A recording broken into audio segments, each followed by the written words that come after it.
forecast and the answer. What does that even mean, though? Postcard. Postcard worthy. I gotcha. Okay. You know, I thought it looked more like a French impressionist painting with the pastels there. That's pretty good. Come on, Michelangelo. I had been to the Art Institute once. High temperatures today. We made it up into the mid-60s. That's pretty much where we're at now. We're pretty close to it, although 62 the official reading, but we're very close to these numbers. 65 in Woodstock, temperatures in the upper 60s, south and west of the city. There is that pastel-y, impressionist look of the city. It looks like artwork, doesn't it? This is a look at what's happening up top. You can see some clouds have passed through Chicago. Right now, we are looking at mostly sunny skies across much of the area. A very pleasant day. We're going to continue to see decent conditions as we go through the evening and the overnight hours. Temperatures at the moment, 68 degrees. In Joliet, it's 65 degrees at both of the airports, 64 downtown, and daytime high temperatures in the south and west suburbs, making it all the way up into the upper 60s. Big change comes as a cold front comes sweeping through Chicago this evening. We find ourselves pushing from the 60s into the 30s coming up over the next 24 hours, and there could also be that S word. I'll tell you about that in a moment. All right. Thank you, Mark. Well, for decades, he stood on the front lines of change, preaching hope, demanding justice, and lifting up generations. Today, Chicago remembers Reverend Jesse Jackson Sr. not only as a civil rights icon, but as a father, a pastor, and a man whose faith never wavered. God has blessed me.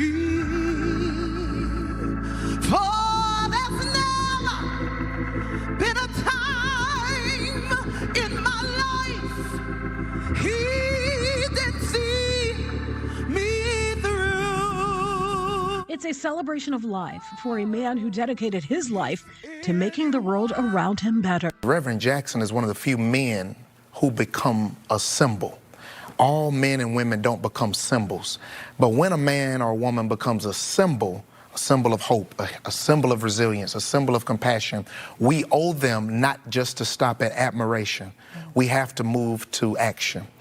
Reverend Jesse Jackson Sr. was a longtime member of the church led by Reverend Reginald Sharp Jr., Fellowship Chicago. He leaves behind a lasting legacy there, helping the congregation secure a permanent home and strengthening its foundation for generations to come. Because Dr. King spoke at our church, we were delayed building that building 7 years. So it would ultimately be Reverend Jackson who says to Reverend Evans, hey, because I got you in this, I'm gonna help you get out of this. And he helped secure 3 loans from 3 banks to help us finish that building. Jackson often worked behind the scenes, a selfless servant, always ready to uplift others and move the mission forward. The Reverend Jesse L. Jackson Sr., we thank you for the work that he did. We thank you for his ministry. We thank you for the lives that he touched. The impact of his life is unmistakable. Hundreds lined up this week to pay their final respects as the civil rights icon lay in state at Operation Push. Next week, his body will travel to his home state of South Carolina and to Washington, D.C., before returning to Chicago for final remembrances. Greeting visitors inside the church were Jackson's children, Jonathan, Ashley, Santita, Jesse Jackson Jr., and Yusuf, standing together as mourners gave their condolences. What was that feeling when you saw Drexel Avenue just lined with people getting ready to pay their respects to Reverend Jackson? I was very proud to realize that people appreciated him and remember him and what he has done. A lot of emotion to finally see a great man have his rest. He's earned his rest. He served his purpose on this planet, and we're grateful that we had him here. Yes, we are. Monday, Reverend Jackson will lie in honor at the South Carolina State House, and then there will be a formal service in Washington, D.C. on Wednesday. Next Friday, the public homegoing service will be held at House of Hope on East 114th Street, and then a private service will be held at Rainbow Push headquarters the following day. All right, all new ad for the family of one of the dancers killed on the Bishop Ford. A horrible crash is putting together a fund to help everyone feeling this loss. Leslie Moreno is live with how you too can help as well. Leslie? Hey guys, good evening. Yeah, this has been a very traumatic incident for the victims, both physically and emotionally, which is why this fund was created, to assist those survivors with processing all of this. That tragic accident happened not too far from where we are here on the Bishop Ford Freeway last week. Illinois State Police say the SUV was carrying a group of 5 dancers when the driver lost control and flipped. 17-year-old Boaz Bo Flemister and 25-year-old dancer director Lazarus Hollywood Gonzalez were both ejected and pronounced dead at the scene. 3 other teammates were also thrown from the vehicle and rushed to the hospital in critical condition. Family tells us Bo and Gonzalez were passionate and influential figures in Chicago's dance community. They were mentors, performers, and friends to many. In the wake of this tragedy, Bo's mother is creating a fund to not just assist with funeral expenses and medical costs, but to also provide emotional support services to the survivors who are now dealing with survivor's guilt. They were all together that day at practice, and to turn around and they're no longer here in such a tragic death, my concern is mental. Even in this period, I've seen teenagers that have turned to alcohol. I can't handle this. I need to get something to drink to help with the pain. So in essence, if you don't deal with the mental aspect, you're ultimately going to have an alcoholic. And we do have an update on those 3 other survivors. We're told 2 of them have been released from the hospital and are now at home recovering. They are expected to be okay. As far as the driver of that SUV, we're told he is still in the hospital in a coma. If you'd like to help those families or make a donation, we'll have all those details on foxchicago.com. We're live in the South Side. Les Moreno, Fox Chicago. A man's now charged with murder after that robbery in Little Village where father and son lost their lives. Police picked up Muhammad Thomas in St. Louis and brought him back to Chicago. They say he held up a shop on West 26th and shot 2 men. One was 63, the other 25. He's also tied, police say, to another robbery this year and a shooting last year.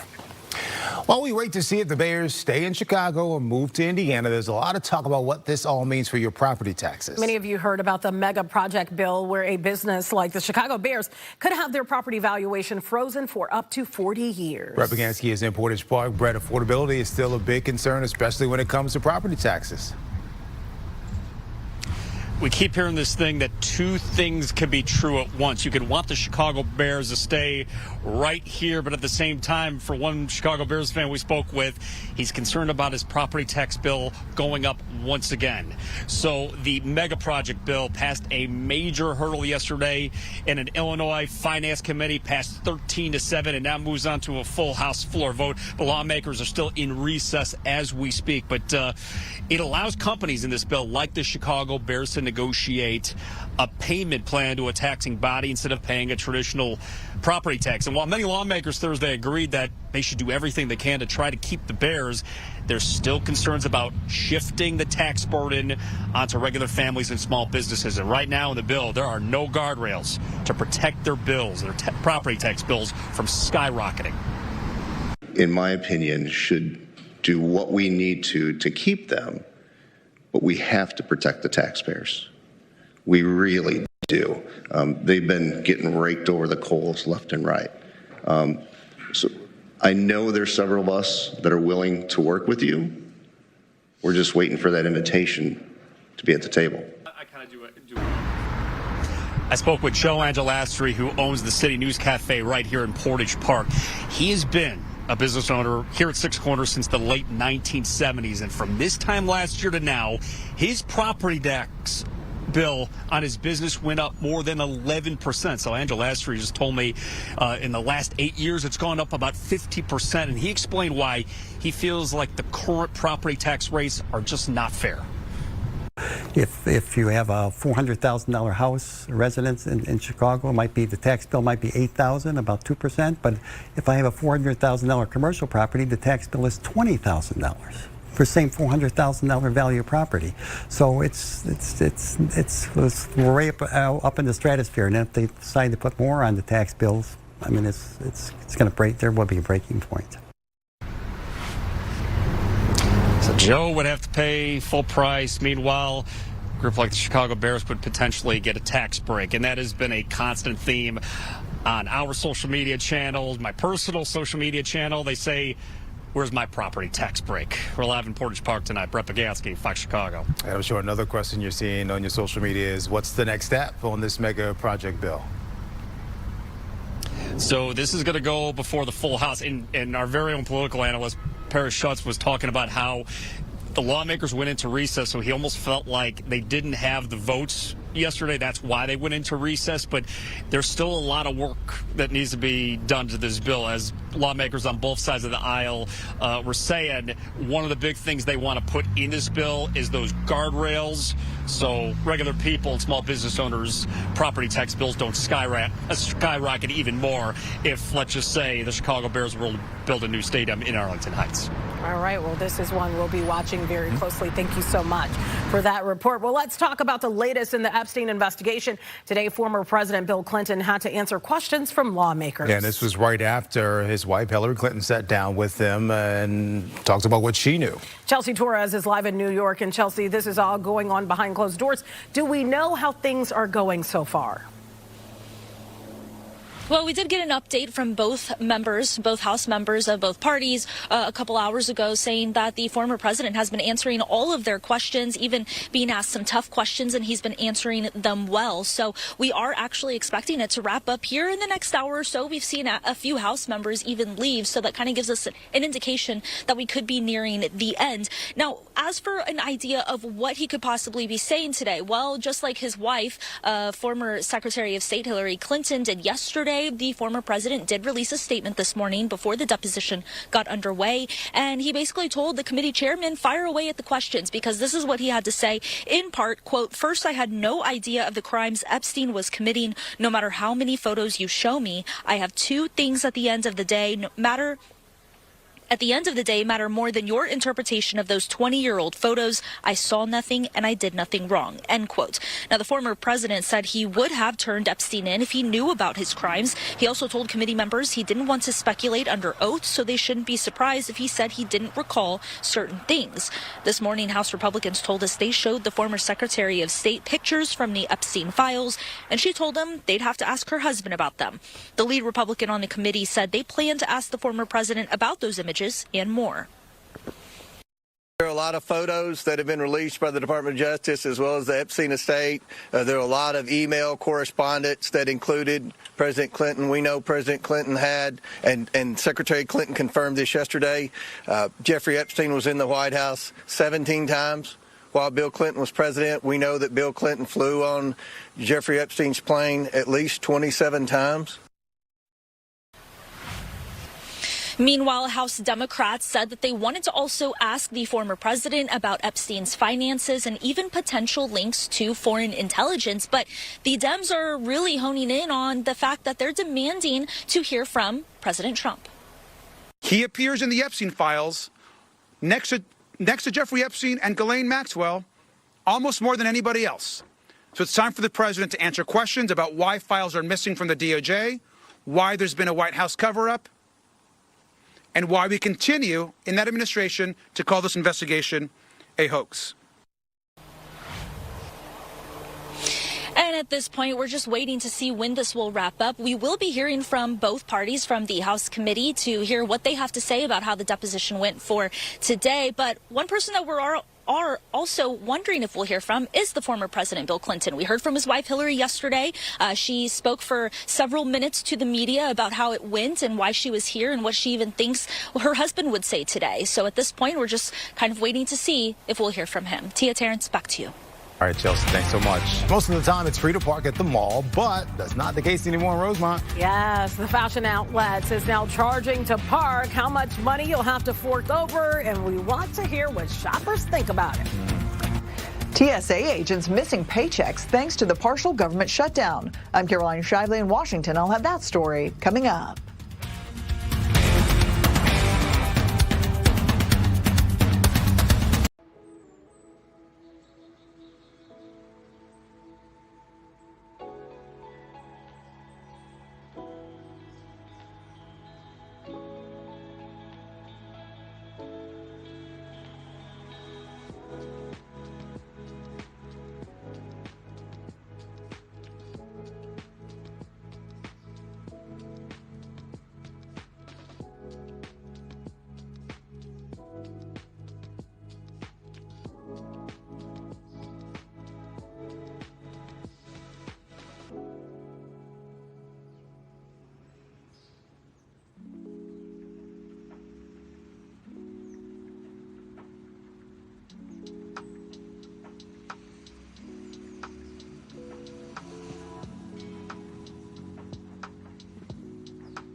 And I approve this message. Well, thanks for sticking with us. The fight over reforming ICE is hitting home for TSA workers at our airports. The agency's funding is tied up in a 2-week battle on Capitol Hill, and agents are about to miss some of their take-home pay, which could lead to longer lines and delays. And on top of that, a lot of them are worried about big events this summer and that they could be less safe if this shutdown drags on. Here's Caroline Shively. Fox asked passengers at Reagan National Airport what to do about the partial government shutdown that has TSA agents working with no pay. I just really wish that we could just put our minds together and put aside our own personal strife that we have for each other and just act like adults and say, all right, come on. The workers are the victims of it. I agree that there are things to work out, but it's not the people that should pay the price for it. We also asked Congress. Both sides agree there is too much political posturing, but when it comes to who's to blame, the Democrats under the leadership of Chuck Schumer will not come to the table with sensible bipartisan solutions. If Republicans want an agreement, they know how to do it. Democrats won't vote to fund the Department of Homeland Security until Republicans agree to reforms that stipulate immigration agents need judicial warrants to enter a home, cannot wear masks, and can be held liable for excessive force. But ICE and Border Patrol agents are getting paid thanks to funds in the One Big Beautiful Bill, while tens of thousands of TSA and FEMA employees are not. These TSA agents, they'll hit their first partial paycheck this week. They'll hit a zero paycheck. They won't get paid at all in about 2 weeks. Then the pressure builds, and now they're going to have to move everyone just into these standard lines with less people to move people through. DHS Secretary Kristi Noem is set to testify before congressional committees next week. In Washington, Caroline Shively, Fox Chicago. 31 people just got charged for protesting at that church up in Minnesota. The total's 39 now. Prosecutors say the group stopped the service after learning the pastor worked with immigration enforcement. Some of them are journalists and activists. They say they didn't do anything wrong. This all started after immigration raids in the Twin Cities, raids that officials say cost the city a lot and left many people needing help. The protest, according to supporters, was one way people responded.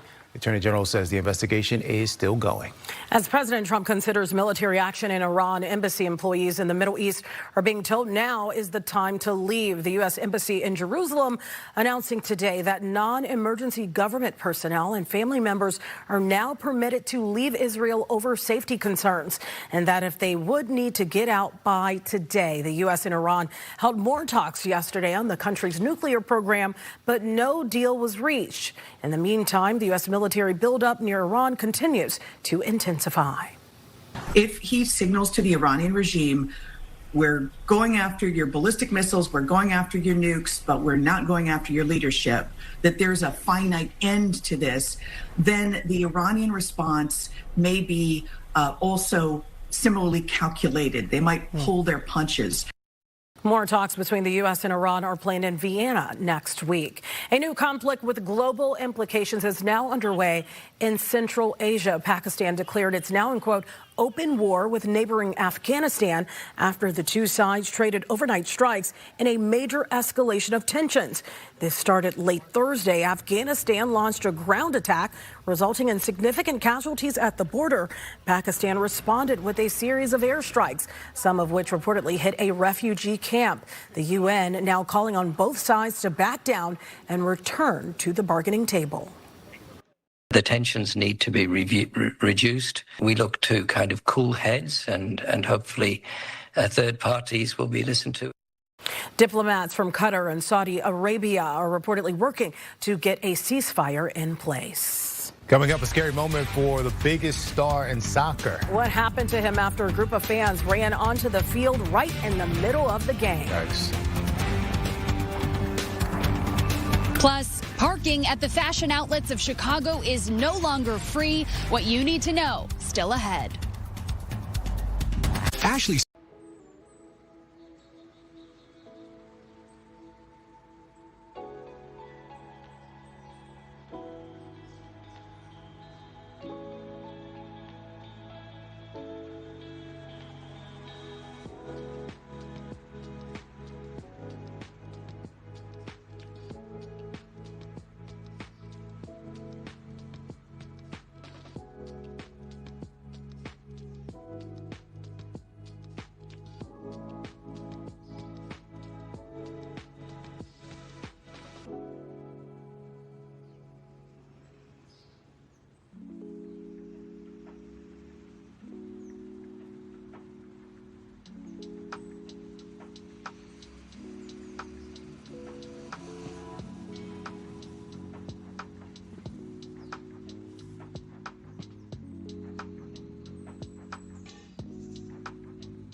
sale, ending soon.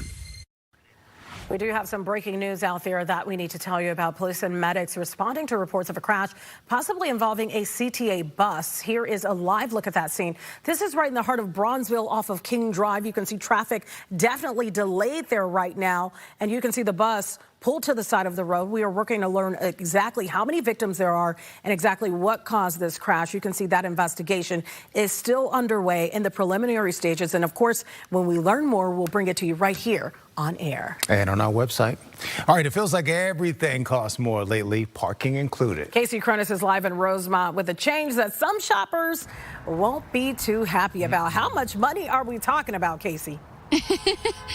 Hey, Tia and Terrence. Well, they won't be too happy about it, and how much money it will cost you will depend. Shoppers who frequent the fashion outlets of Chicago know and love the fact that parking has always been complimentary, but those days are long gone. Effective immediately, shoppers will get the first hour free, no questions asked. After that, they can get up to 3 hours free if they spend $100 and have their ticket validated. But without validation, parking will cost $13 for 1 to 3 hours, $20 for 3 to 12 hours, and $50 for 12 to 24 hours.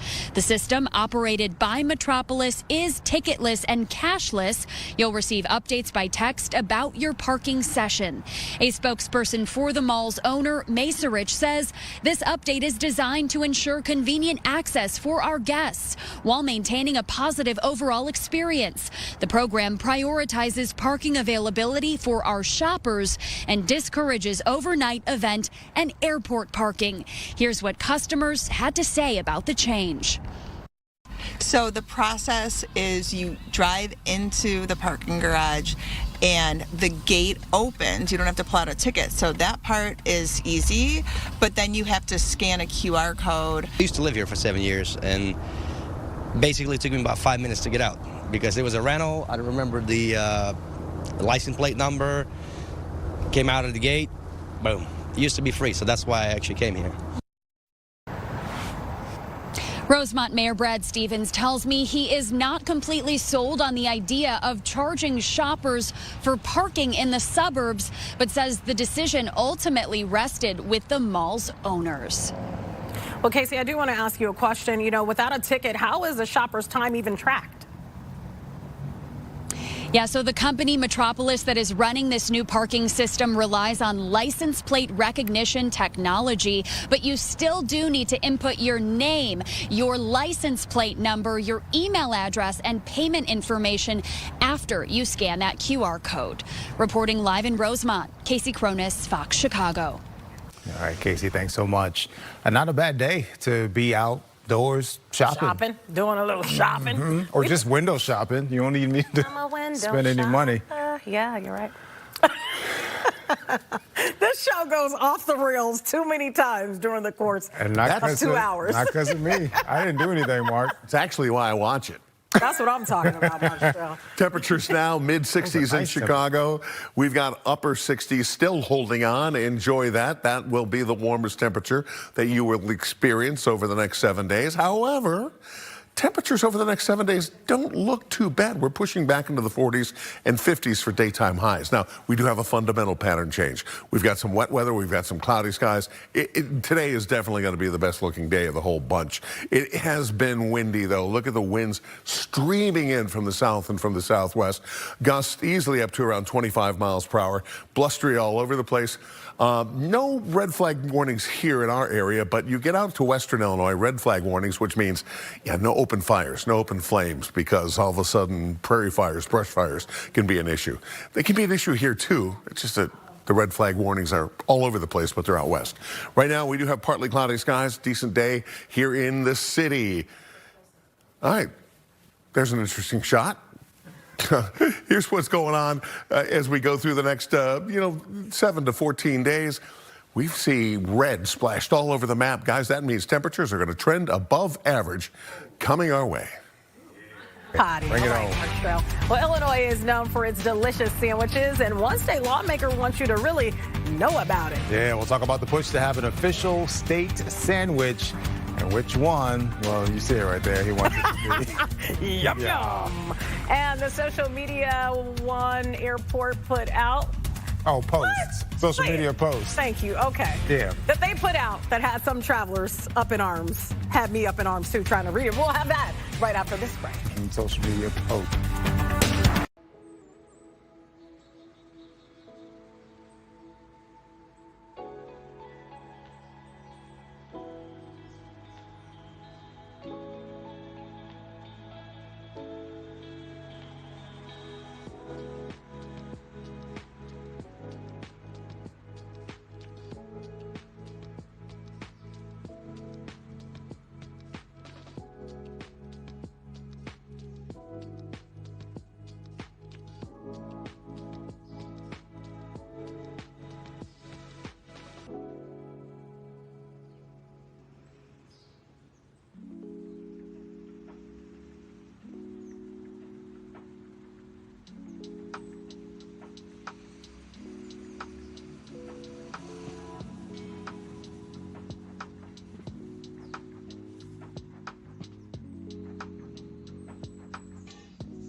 Local.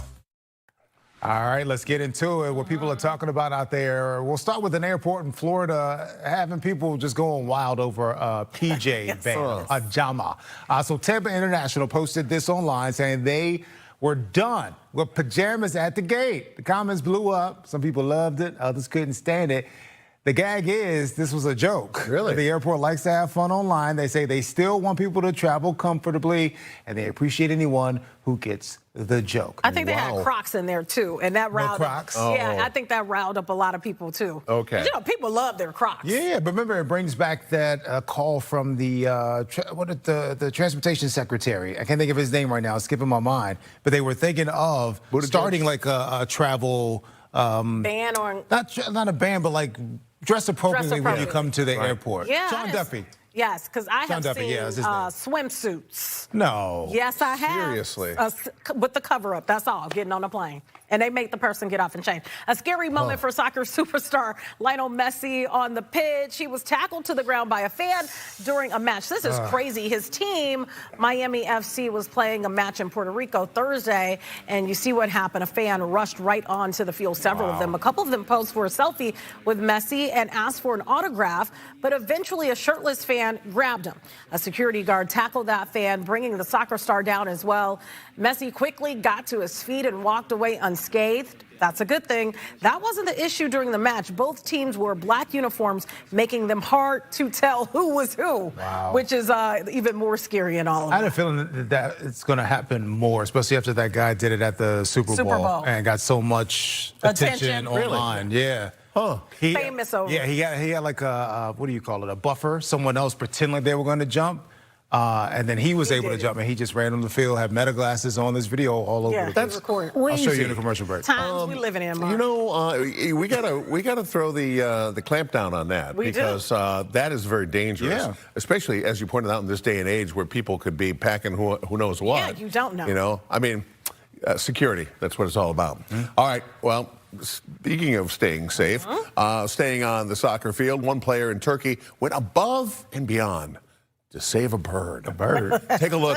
The goalkeeper kicks the ball. It hits a seagull mid-flight. The bird crashes down to the ground. Now, one of the other players was obviously concerned, so he sprinted over and started performing CPR on the seagull. Yeah.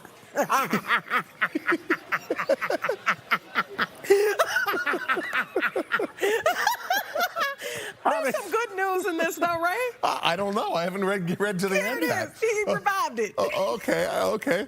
Well, yeah, he was able to revive the bird and brought it to the sidelines. The bird's now undergoing treatment for a wing injury. Okay, I can't laugh. And he's expected to be okay, T. Okay, well, I can laugh then. How did he It know? looked funny. How did he know that would work or what to do? Well, right. How does he even know where you would do the da da da? I don't know, but if alive? you've ever been hit by a soccer ball as a human being, it hurts. Yeah. So I'm happy. Well, I'm just glad you didn't have to get down there and do my mouth to mouth on the beak.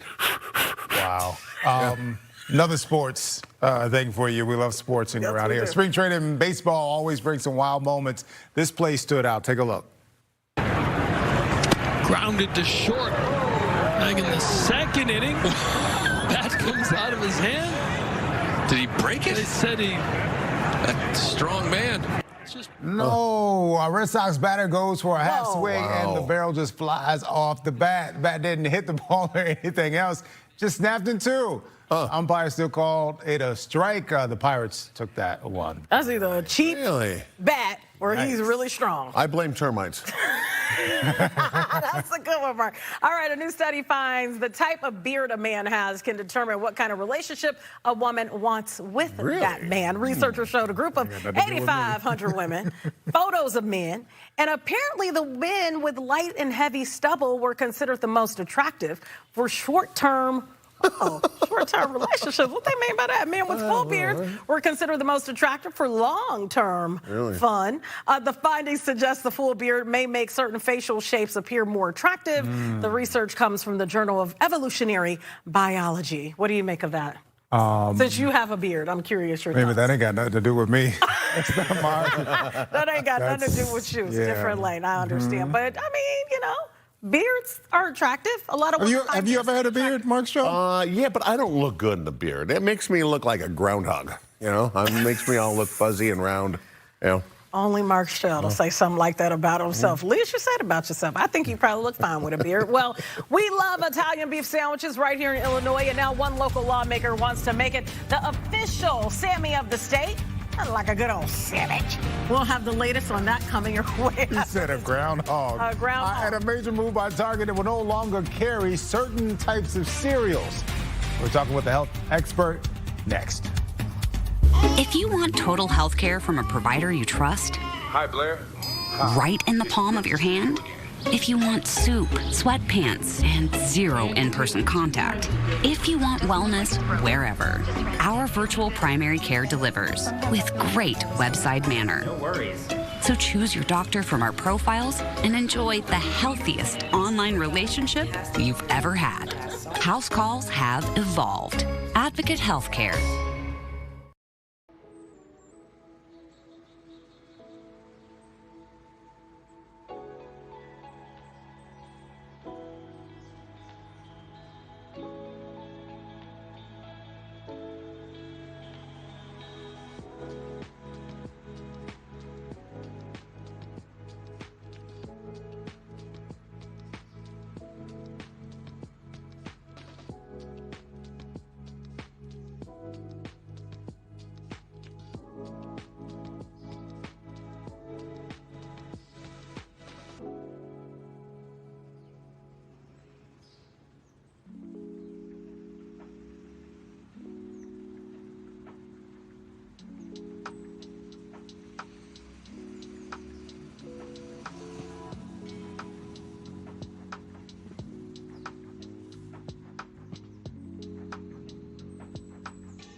State Police. All right, let's slow it down a second and talk about a big change at Target. It now will only carry cereals that are made without artificial colors. Dr. Juanita Moore is here to talk with us about this. She runs the Chicago Allergy Center and sits on the board of the American Lung Association, so she has credentials. Okay, y'all. Doc, appreciate you being here. Doctor? Yes. Okay. I wasn't sure if you can hear us or not. No, we're connected. We're good. Talk about the significance of this announcement. Well, I think it's a really wonderful step in the right direction, right? What we're doing is we're actually seeing that when it comes to removing these additives, which include like red 40, yellow dye 5, and blue dye 1, they definitely decrease the risk, one, of allergy reaction. As an allergist, I care a lot about this because kids can have allergies and adults as well too, to when it comes to the actual dyes. And then they also help to decrease behavioral issues in kids. We know that these dyes are associated with increased anxiety disorders in children. They're also basically associated also with behavioral issues, including ADHD. So actually removing these dyes is going to be a step in making our breakfasts healthier for our children. You know, Dr. Moore, getting rid of artificial colors has been a priority, at least for this administration, the Trump administration. What kind of message do you think this sends to the general public? Well, one, I think it's a good message because we're getting away from the basically preservatives and the additives, but it does not mean, one caveat that I always give the public and when I talk to my patients, it does not mean we're taking away sugar. You still have to look at all the other ingredients, right? Taking away the dyes takes the color away, but it doesn't mean that everything that you find that's going to be dye-free is going to be a healthy option. So you have to look at your fiber content, you have to look at your sugar content in your cereals, you have to look at the other nutrients that make it the whole package. Because this is going to be what's going to make it a good alternative and a good actual nutrient for your children. How beneficial will this be, you believe, for the long-term health of kids? I think it's going to be really great beneficial. I think medical associations, have definitely been pushing for this because we have seen an increase when it comes to more preservatives and more dyes in our cereals and our foods, in behavioral issues in children, increase in ADHD, anxiety disorders, etc. And I've also seen as an allergist a lot of increase of allergic reactions secondary to dyes. Kids who can't have red cereal or blue cereal or yellow cereal. So taking away these additives, one, makes it a safer option for those kids with food allergy. And two, it also provides a healthier option with less side effects for our children growing up. All right, Dr. Juanita Moore, you broke it down beautifully. Thank you so much for coming on the show with us today. You're welcome. Have a beautiful day, you guys. You too. All right, well, today marks 30 years since the creation of Pokémon. Since its inception, the franchise has taken the world by storm. Pokémon started as a video game but became a worldwide phenomenon with an animated TV series that Terrence has loved and a trading card game. Collectors say Pokémon has united communities but has also become a lucrative investment. I think it's just a game that brings everyone together. I mean, I see a lot of families. It's something to do. I've seen kids starting to play and they grow up, they have kids, they pass it on. It's something to do with their family. And just a sense of community. Like, everyone's really awesome. You get to meet amazing people playing. Remember Pokemon Go? Like, people were waking up at like 3 o'clock in the morning to go walking around parks and stuff. Looking like they were just lost. Well, it was fun, though. I did it one time. There's a Pokemon fossil exhibit that is making its international debut at the Field Museum in the spring. And next week, you can start buying those tickets. All right, walk with us here. Rick Ryan, state rep from Evergreen Park, says Italian beef should be the official state sandwich. You gotta dip it in the juice, though. You gotta dip it in the juice. He announced the bill at Pop's Beef right in the city of Chicago. Yeah, this all started as an idea from legislative staff at a holiday party. House Bill 4669. I never know how to say those numbers. This is like 4669. You said it right, 4669. Okay, anyway, it cleared the committee with support from both parties. Next, the full House votes on this. For Ryan, it's not just the bill, it is his own history. He says it takes him back to his grandma's house on the south side. I still remember sitting in her house in Oak Lawn and playing pinochle with my sisters, and the Italian beef was in the pot simmering, and she would be cooking it all afternoon. And I can, that smell brings me back to my childhood of the Italian beef, and it's just my favorite thing to eat in the world. Smell it right now. I wish we had one right now. If the House passes it, the bill moves to the Senate. If the Senate agrees, the governor decides. Italian beef doesn't get the title until all three say yes. I say yes. What you say? I sound like Schoolhouse Rock explaining how a bill becomes law. Yeah. I haven't had a good one in a while, though. Yeah, I haven't either, but I could go for one right now. I could literally leave this Extra desk. jardin. Yeah. Dip it in all that good old juice. Well, if you have kids who are in college or about to go to college, pay attention to this. Yeah, we're going to talk about which majors pay the most money right off the bat and which ones pay the least. And it is beautiful out there today. Mark Strell is tracking whether it will last throughout the weekend. We'll have that story coming your way. Stick around. We'll be right back.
Eastern on Fox.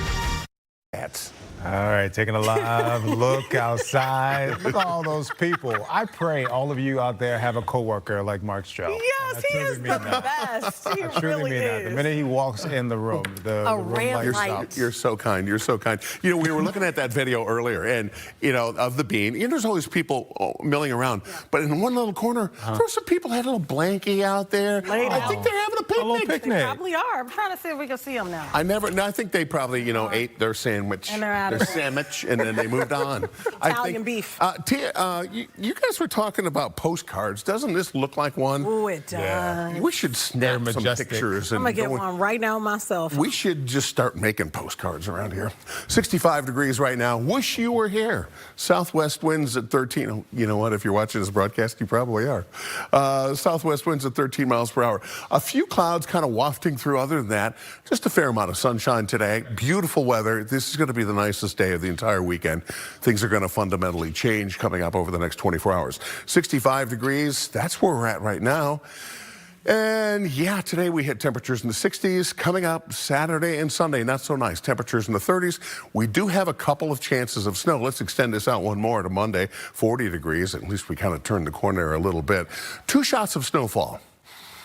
We've got 1 shot here. This is tomorrow during the midday into the afternoon.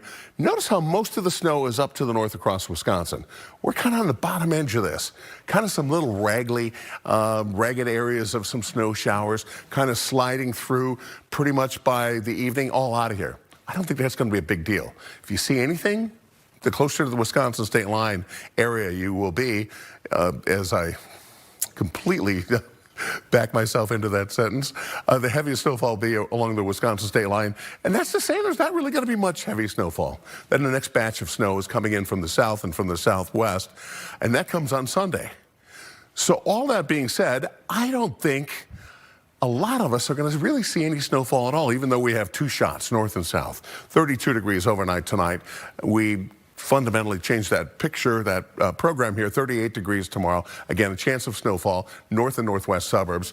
And on Sunday, about a 25 to 30% chance of some snow well south of Interstate 80. Again, I think we could very easily escape snow here. 40 degrees on Monday. Then we changed the program again. Temperatures 40s and 50s with a shot of rainfall virtually every single day. You will need your umbrella.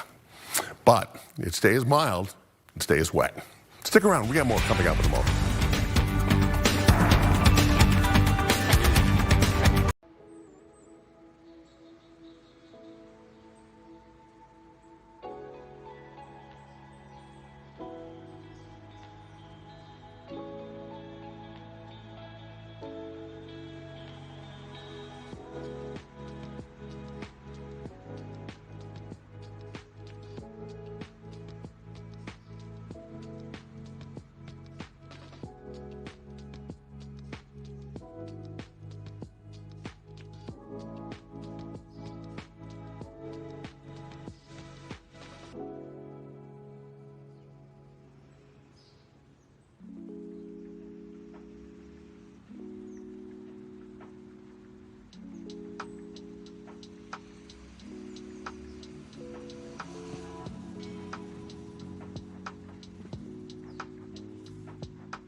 hard as you do. Here's what happened in the markets today. Stocks dropped to close out the month. Oh, the month is ending, isn't it? A lot of people are nervous about what AI means for the future. Bank stocks took the biggest hit, with Goldman Sachs down the most. Problems in the private credit market made it even rougher for banks, and wholesale inflation jumped more than people thought it would last month. All right, something worth knowing if you're picking a college major or know someone who is. Here's who's making the most money right after graduation. No surprise, it's all tech. The Federal Reserve Bank of New York looked at recent census data. Computer engineering majors are at the top of the list. Computer science is right behind. Chemical, aerospace, and industrial engineering round out the top 5. These majors average $85,000 a year. Education and arts majors make less overall. You mean to tell me we didn't make the list? No. All right, well, guess we got to accept it. Well, an incredible moment for a high school girls basketball team in Oak Park.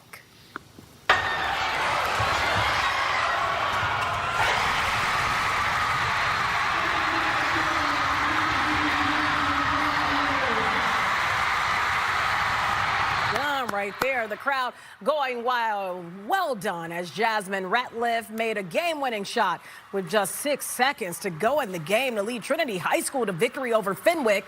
You can see everyone surrounding Jasmine after the final buzzer. With the win, Trinity High won its first sectional championship in 10 years. Wow, that's moment incredible. She will never, ever forget. And that crowd goes awesome. wild. That's awesome. All right, thanks for watching the news at 4. The 5 o'clock news will start after this national update.